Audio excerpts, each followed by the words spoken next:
বিশ্বের সবচেয়ে ছোট দেশ সিল্যান্ড আন্তর্জাতিক স্বীকৃতি না পেলেও একটি স্বাধীন দেশ হিসেবেই পরিচিত।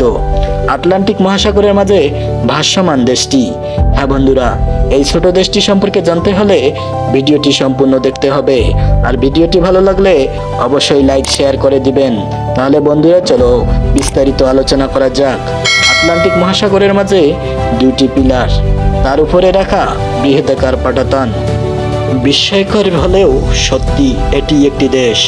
অবশ্য এই পাটাতনটি ভবনের উপরিভাগ, নিচে রয়েছে বেশ কয়েকটি কক্ষ, যার মধ্যে রয়েছে একটি bedroom, kitchen room, reading room. আর হ্যাঁ বন্ধুরা, মজার বিষয় হলো এই ছোট্ট দেশটিতে রয়েছে একটি জিম রুম। দেশটির বর্তমান বাসিন্দা 27 জন। আর দেশটির প্রাতিষ্ঠানিক নাম প্রিন্সিপালিটি অব সিল্যান্ড। তবে দেশটির নেই কোনো আন্তর্জাতিক স্বীকৃতি।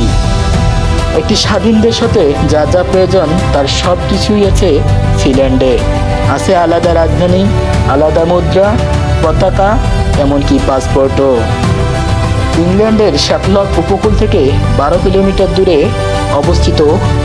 এর আয়তন প্রায় 6000 বর্গফুট। এছাড়াও বিদ্যুৎ সরবরাহের জন্য আছে জেনারেটর। সিল্যান্ডের এই অবকাঠামো তৈরি হয় দ্বিতীয় বিশ্বযুদ্ধের সময় জার্মান সেনাবাহিনীর কাছ থেকে ইংল্যান্ডকে রক্ষার জন্য। পরবর্তীতে ব্রিটিশ নৌ কমান্ডার মিশেল ও তার পরিবার এই দুর্গটি দখল করে এবং একে স্বাধীন রাষ্ট্র হিসেবে ঘোষণা করে।